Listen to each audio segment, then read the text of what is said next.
With roughly 2 years until the 2027 presidential election, members of the People's Democratic Party National Executive Committee are divided over moves by certain individuals to facilitate the return of former President Goodluck Jonathan and the 2023 Labour Party presidential candidate Peter Obi to the party. Some members within the National Executive Committee are against it, while others welcome the idea, but stress that the PDP already has capable and qualified members such as Oyo State Governor Seyi Makinde, Bauchi State, Governor Bala Mohammed, and others who could represent the party in the 2027 presidential race. Joining us on this show to discuss the impact a Goodluck Jonathan ticket would have if he decides to return is Umar Sani, a chieftain of the People's Democratic Party. Welcome to the morning show. Umar Sani, the cat. Good to see you. Good morning, Dr. Abati. Let me extend my greetings to Vimbai and Rufai Hussein. Good morning, sir. Good morning, sir. Good to see you, sir. I hope the weather there is good. Yeah, it's my pleasure. Now, government did determine weather. Umar Sani, two things. It was first Professor... Oh, you cannot determine the weather. Now, government, after God, now government. It was first Professor Jerry Ghana who floated the idea that Mr. Peter Obi will be better off joining the People's Democratic Party. Subsequently, we had Alhaji Lamido, Sule Lamido, former governor of Jigawa, former minister, also saying, oh, President Jonathan would be nice to lead the party. Other members of the party said, oh, in fact, President Jonathan had agreed. Now, when that story came out, I said, well, it's still academic and speculative because the two gentlemen involved, neither of them has said, oh, we are returning to, or we will run on the platform of PDP, or we will even run at all. So we may be having an academic exercise, which is useful, but what do you think? Should President Jonathan return to the PDP? Well, he's not returning. He's still a member of PDP. Should he seek another term on the platform of the PDP, or should he not? And should Mr. Peter Obi return, in his own case, to the PDP? What's your assessment of these possibilities, at the level of possibilities, in my view? Well, let me first and foremost correct you, Dr. Abati. I was the first person to speak about Jonathan's coming back, even though I'm not a former governor. I spoke on another sister platform, and it became a national affair. Now, these were all conjectures, and we were trying as much as possible to bring in more capable hands, in view of the comatose nature of the PDP. Quite a lot of people have left the PDP, and they have pitched their tent with the coalition. Now, it is incumbent on us, to make suggestions, make conjectures, try to bring capable hands that will come into the PDP and raise its profile and its status. At the moment, the people in there are incapacitated by so many factors because they were part and parcel of how the PDP has been plunging. Bala Mohammed has been the chairman of the PDP Governors Forum. He was unable to sieve some of the major defections that has affected the governors. We have now lost two governors, the governor of Akwa Ibom and the governor of Delta State. And we are most likely to lose the governor of Rivers State. So in his leadership, we have been able to lose about 3 governors. Now, coming to other issues, the Wike factor is there. He is also, making concerted efforts to ensure that the PDP does not survive, it doesn't rise. so that his own aim, which is to support President Bola Ahmed Tinubu in 2027, will materialize without no competition at all. So for us, who are genuine members of the party, who are passionate about the party, and who have been in the party right from the beginning, since 1998, we believe that the party can rise again. Like I always say, the PDP is like the beetle. It never dies. Now, coming to bringing these two people, they were originally members of our party. Jonathan does not know any other party apart from PDP. Although there were rumors at a point in time that he was going to contest under an APC administration, but that rumor was denied. Now, with these current insinuations that we have been making, we believe that Jonathan has not come out to either affirm or deny that he's going to contest or he's not going to contest. Furthermore, we have read so many reports and we have heard so many reports that he has been holding some meetings with very critical stakeholders on the issue of this contest. So perhaps we may have gotten the speculation right, that Jonathan is likely to come out. Peter Obi has just of late, yesterday, directed all his supporters to vote for an ADC candidate wherever he is, while he is still in Labour. Now, Labour Party this morning has called out to its members to disregard Peter Obi's comments. So these have shown that Peter Obi is married to the ADC and is most unlikely to defect to the PDP. Although he has made allusions to the fact that the PDP had approached him. Well, the whole thing, the last straw that broke the camel's back was a statement released by the National Publicity Secretary of the PDP, where he said they were not looking for, that there were capable hands within the PDP. But to me, I believe that that statement was merely a form of shakara, where you don't want to say, okay, we are looking for people, that we have capable people. But in essence, you are looking for the people, because there is no political party that will survive without high-profile personalities. Okay, and okay. These two people are high-profile personalities. Umar Sani.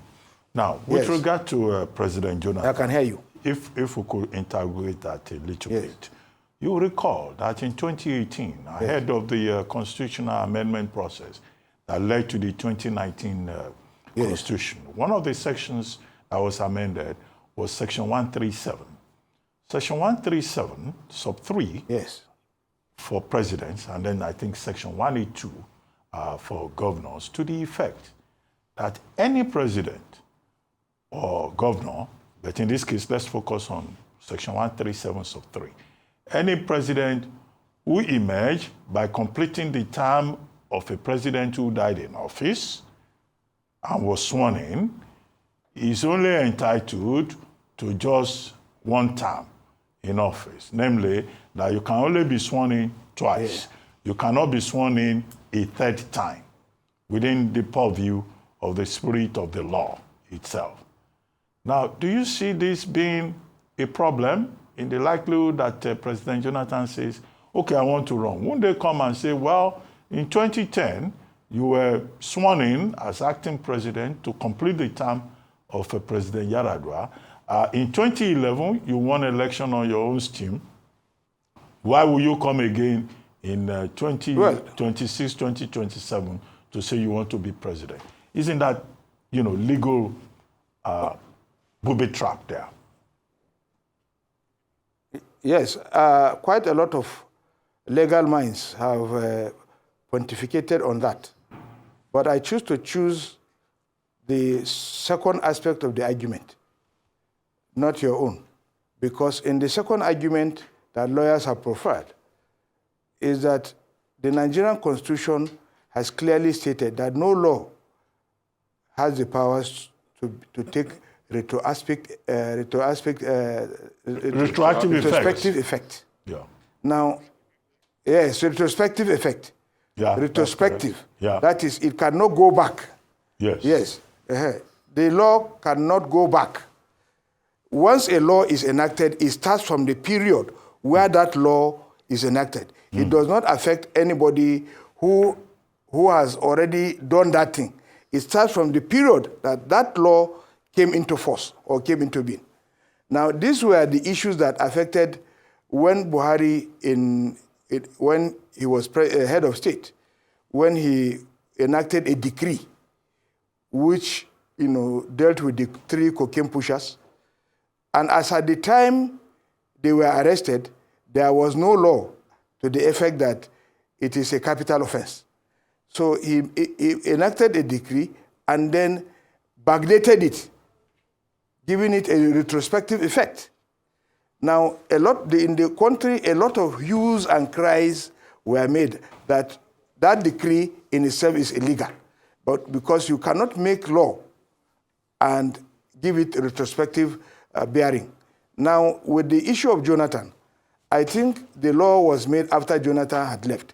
Perhaps, maybe the lessons were learned from Jonathan's ascension to the throne, but the fact of the matter is that that law should not affect him because it cannot have retrospective effect. Okay. So Jonathan, to me, is eminently and clearly qualified to contest for president in 2027. Okay. So thank you so much for clarifying that. I'd like to turn to issues around zoning because, of course, the 44-man zoning committee was inaugurated yesterday. And, when we speak of names of Goodluck Jonathan and Peter Obi being thrown in, it makes the assumption that the presidential ticket for PDP will be zoned to the south. Now, when you read some of the statements from yesterday and check the body language, it seems that it's not clear, it's not predictable which way the zoning committee is going to go. What's your stance on this, and what's some of the insight you have concerning this issue around zoning, which many people might say has been one of the biggest existential threats to PDP? You see, within the PDP, zoning has been encouraged, especially in Section 7 of our Constitution, where it gives room for, general participation, that every section of the country must be taken along. So it gives that room for zoning. And that is why a zoning committee chaired by the governor of Bayelsa State was inaugurated yesterday. Now, the idea is not only to zone the presidency, it is also to zone the party chairmanship. We are also having our convention, don't forget, in November. And so wherever the presidency lies, that's where the other side will take the party chairmanship. And it is very clear from all indications that the party chairmanship will be zoned to the northwest.